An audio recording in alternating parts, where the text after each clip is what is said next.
Good morning po, good afternoon, good evening. Welcome sa channel ko po, Tito Noise Vlogs. Ayop na sa mabuti po kayong kalagayan mga kababayan ko. Alam nyo ba kung bakit ako'y hindi na masyado nagpi-premiere? Wala lang. Ano kasi, hindi ko... Basta alam naman ng mga kaibigan ko dyan eh. Yan, sila Cherry, si Ate Ruby, sila Ma'am Shipe, si Oxy, si Elisa, sino pa ba? Yung mga ibang kasama ko dyan sa Ka-Okra, mga kababayan ko. Medyo ako'y siguro nakaka-recover na rin pero not 100%. Nevertheless, sige, ano pa rin, laban sa buhay mga kababayan ko. Kaya ako'y nag-vlog ngayon, siguro para sa maybe Thursday or sa Friday ito. Bahala na kung kailan ko i-upload ko ito mga kababayan ko. Kasi, ano hindi, basta. Pero, huwag kayong mag-alala, I'm okay naman na. I'm okay na. Nakakatayo na ako. Di ba nagkasakit ako? Yung sciatica ba yun? Nakakatayo na ako. Ang ano naman, ang sinasamahan ko, yung kapatid ko naman. Kasi alam niyo na may ano na eh, may edad na eh. Ito mga babayan ko, pag-usapan natin yung ang title ng aking vlog ngayon for either this Thursday or Friday. Be careful what you wish for mga kababayan ko. Kasi may isang vlogger mga babayan ko na sobrang although yung pre-expression talaga naman may karapatan tayong magsalita pero hindi naman absolute mga babayan ko. Grabe yung lapastangan kay dating Pangulong Duterte at grabe ang pagmumura. Binastos si BP Sara. Hindi ko na babanggatin yung pangalan mga babayan ko. Babae po siya eh. Ayokong banggatin. Rest in peace na lang. Ano siya eh, anti-Duterte. Pinklawan, in short mga babayan ko. Marami tayong pag-uusapan ha. Tungkol dyan sa lintik na kuryente yan. Itong babae kasi ito mga babayan ko, napakabata pa niya. 24 anyos pa lang mga kababayan ko. Super makabibi ang mga kababayan ko. Ang nangyari kasi dito mga babayan ko, yung mga pinagsasabi niya na, kesyo, ang tatay mong kalbo, nasa karton na, nasa kahon na. Meaning, pag uwi ni Pangulong Duterte, nasa earn na lang. Siyempre, abo na. And then, yung grabe yung pagmumura kay BP Sara, aba, nag-i-issue pa nga na kesyo nagpalaglag daw ng, alam niyo na, si BP Sara sa Europe. Kaya, punta ng punta mga babayan ko. And then, may kabit pa rin basketball player, mga kababayan ko. And then, magnanakaw daw si BP Sara, mga kababayan ko. So, anong nangyari yung nakaraang linggo, hindi natin alam kung anong sanhi. Siyempre, ang pinagbibintangan mga kababayan ko, yung DDS. At isa pang religious sector ang pinagbibintangan ng isang vlogger din na ang akala natin is anti-Marcos, yung pala bumaligtad. Hindi natin alam, hindi umano, baka nabayaran siya or na-offera ng malaki mga kababayan ko. Ayun po, namatay po siya. 5 ang tama po. 5. Talaga hindi po bubuhay mga kababayan. Kaya, hindi ko alam kung totoo ba itong digital karma mga kababayan ko. Tingnan mo, napakabata pa niya. Kasi, pag ikaw isang vlogger, kailangan maybe i-limit mo yung pananalita mo. Although, kailangan natin magpahayag kung ano nararamdaman mo sa sistema natin yung mga babayan ko. Ayun. Gone too soon. Alam nyo ba, yung mga ibang DDS, tuwan-tuwa pa mga babayan ko, wag ganon. Hindi na makakapagsalita eh. Patay na yung vlogger, patay na yung tao eh. Hindi natin sila masisisi kasi sobra talaga. Panoorin nyo. I will not mention her name. Basta hanapin nyo na lang. Balita naman yan eh. Isang linggo ng balita yan eh. Ngayon, pumunta sila Claire Castro, yung mga BBM supporters. Wala. Parang hindi ko alam kung nakarma siya kasi yung sinabing, nagsasayo pa ngayon, ang tatay mong kalbo, nasa ka. Ayun. Siya yung nauna, mga kababayan ko. Di ba? Parang, be careful what you wish for nga. Huwag kang huwag mong susumpain yung kapwa mo. Ang sabi nga ng Diyos, ako hindi religious person, huwag kang gaganti. Ako ang bahala.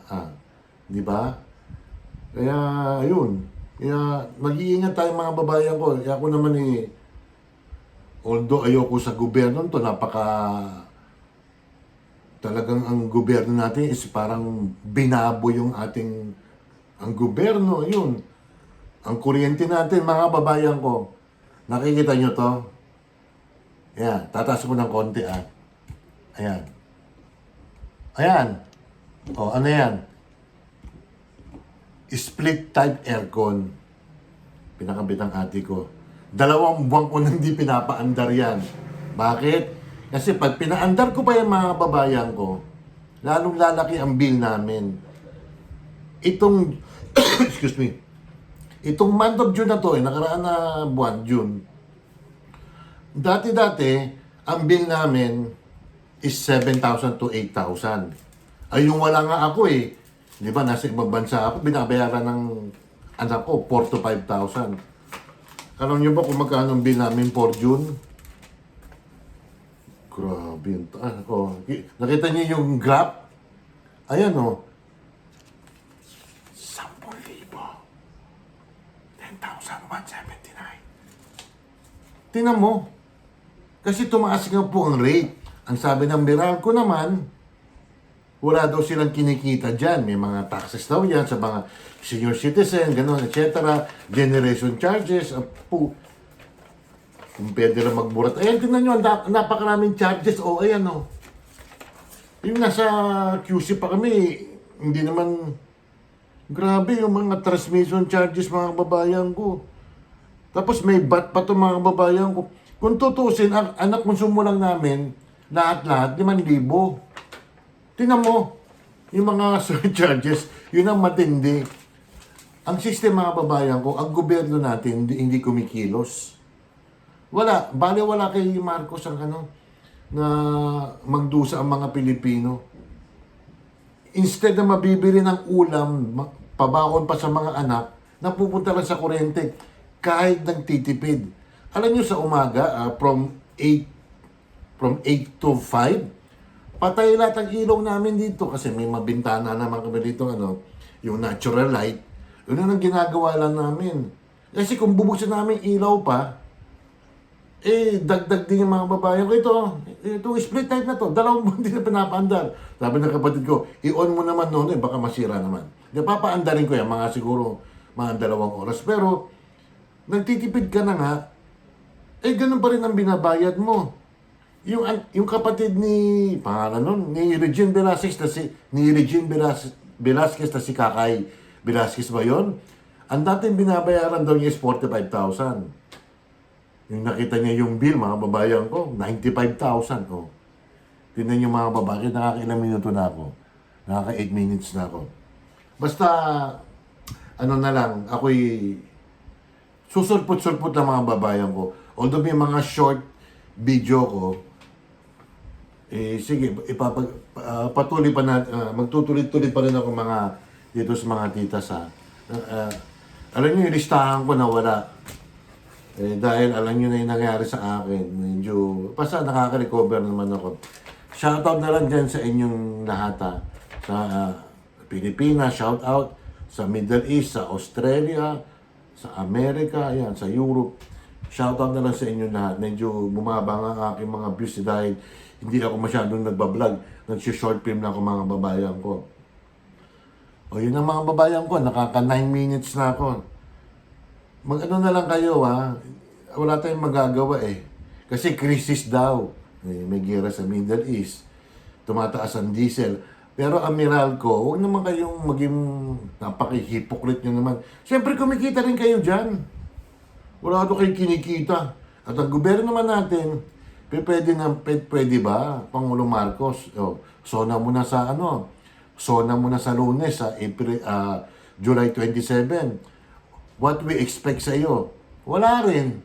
O, pag ikaw tinitira, pag ang gobyerno natin tinitira natin, ididemanda nyo. O, ito impeachment na to.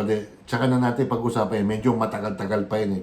May mga 80 plus days pa.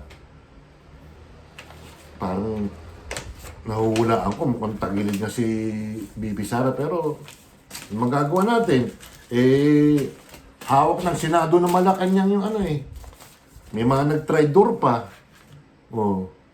Si Quezon, tsaka si Joel Islord, si Crispy Islord, mga babayan ko.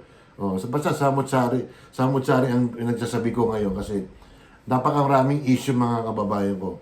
Mag-iingat po kayo pati dun sa mga nangyayari ngayon. Yung mga rider natin, mag-iingat po kayo. Ibang klaseng pulis na to, ang kapulisan natin Pag may nangyari sa inyo, tumawag po kayo sa 911. Natusok na, tsaka ay nako, sana bumalik. Bumalik ang dating yung tapang at malasakit. Alam niyo na kung sino yun. Kung sino mga anti-Duterte rito, mga kababayan ko, karapatan po ito. Karapatan natin. Natutuwa pa kayo na ang daming magnanakaw, nakakalusot pa mga kababayan ko. O tsaka natin pag-usapan yun, mahabang usapin yan si Romantis ate, medyo parang hindi demanda na pero baka pekinis yan mga kababayan ko. Again, I'm back. Sana nga tuloy-tuloy na pero pasundot-sundot lang mga kababayan ko. Shoutout sa inyo lahat. Medyo pumayat ako tsaka wala, na ako sabi nga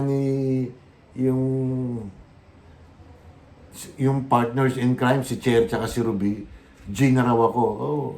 Okay lang yun. At least dati, alam mo na. Paki-like, share lang po Don't forget to like and subscribe.